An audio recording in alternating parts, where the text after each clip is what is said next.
روزے کی حالت میں احتلام، کچھ چیزوں کو دیکھ لینے سے دونوں کے مادے خارج ہوتے ہیں شرمگاہ سے، ٹھیک ہے۔ احتلام کیا ہے؟ اس کو عام زبان میں ویٹ ڈریم کہتے ہیں، گیلا خواب۔ اس سے روزے کا کوئی تعلق نہیں ہے۔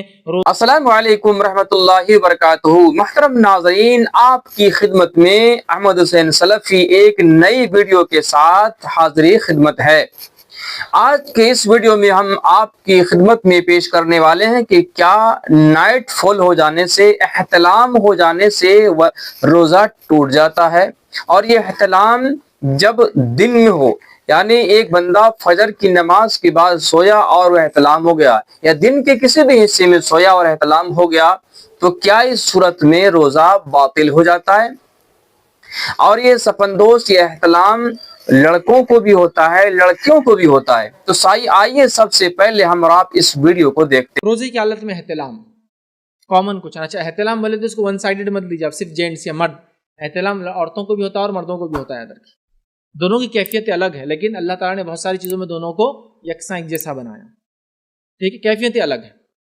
اور بڑی مشہور حدیث ہے، ایک صحابیہ نے آ کے پوچھا اللہ کے رسول صلی اللہ علیہ وسلم، سنا ہوں گا آپ نے، کہ بچہ کبھی ماں پہ اور کبھی باپ پہ کیوں جاتا ہے؟ کیا فرمایا؟ بچہ کبھی ماں پہ اور کبھی باپ پہ کیوں جاتا ہے؟ نبی اکرم صلی اللہ علیہ وسلم کیا فرماتے ہیں؟ جس کا پانی جس پر غالب آ جاتا ہے بچہ اس پہ چلا جاتا ہے۔ مطلب جب میاں بیوی ملتے ہیں، ٹھیک ہے، اس کے شرمگاہ سے جو نکلتا ہے وہ ہوتا ہے منی، جس میں ہوتے ہیں سپرمز، اور اس کے شرمگاہ سے جو چیز نکل کے جاتی ہے جو اوم ہے نا، وہ انڈا جس کو بولتے ہیں بیضہ عام زبان میں۔ جب دونوں ملتے ہیں تو کہا جس کا جس پر حاوی آ جائے پانی، بچہ اس کی طرف چلا جاتا ہے۔ تو گویا اسلام یہ مانتا ہے کہ دونوں کا حصہ ہے اولاد کے اندر۔ قدیم زمانے میں لوگ یہ مانتے تھے کہ بچہ مرد کے اندر ہوتا ہے، ایک دم چھوٹا مائنیوٹ باریک ہوتا ہے، وہاں سے نکل کے صرف ماں کے پاس جاتا ہے اور ماں صرف پالتی اور بڑا کرتی ہے۔ لیکن اللہ کے رسول نے بیان کر دیا دونوں کا پانی، اور دونوں کے ملنے سے بچہ وجود میں آتا ہے۔ سبحان اللہ، ہے نا؟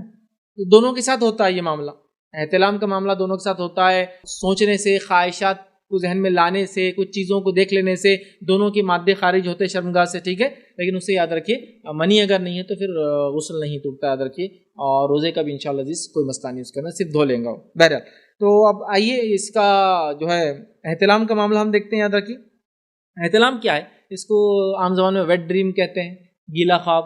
آدمی سو رہا ہے اور سونے میں کوئی خواب دیکھ لے، اور خواب کے اندر کچھ چیزیں دیکھ لے جس کی وجہ سے اس کی شہوت جاگ جاتی ہے اور اس سے اس کا منی خارج ہو جا سکتا ہے، اور یہ مردوں کو بھی ہوتا ہے اور یہ عورتوں کو بھی ہوتا ہے۔ اس کو ویٹ ڈریم بولتے ہیں، ایجیکولیشن بولتے ہیں، ٹھیک ہے، سوپن دوش بولتے ہیں، جو بھی بہرحال الگ زبان آپ سمجھتے ہیں، اس کے اندر الگ الگ الفاظ ادا ہوتے ہیں، ٹھیک ہے۔ تو اس کو جو ہے احتلام کہتے ہیں عربی زبان میں۔ مرد اور عورت خواب دیکھے اور خواب کے ذریعے ان کا جو ہے خارج ہو جائے مادہ، ٹھیک ہے، جو ان کے جو ہے پرائیویٹ پارٹ سے نکلتا ہے، جو ہے شرمگاہ سے نکلتا ہے، تو یاد رکھیے اس سے روزے کا کوئی تعلق نہیں ہے، روزہ بالکل درست ہے۔ اس کا تعلق طہارت سے ہے تو غسل کر لے، باقی معاملہ صحیح ہے۔ روزے پہ اس سے انشاءاللہ العزیز کوئی فرق نہیں پڑتا، اور اس پر امت کا اجماع ہے۔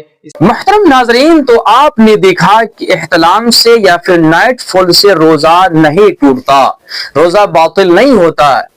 اگر رات میں نائٹ فال ہو جائے تو کوئی حرج کی بات نہیں ہے، فجر سے پہلے غسل کر لے۔ بات یہاں پر دن میں نائٹ فال ہونے یعنی احتلام ہونے کی ہے۔ اگر دن کے کسی بھی حصے میں احتلام ہو جاتا ہے تو اس سے روزہ نہیں ٹوٹتا، بس یہ کہ انسان اسی وقت اٹھ کر غسل کر لے اور نماز کا وقت ہو تو نماز ادا کر لے۔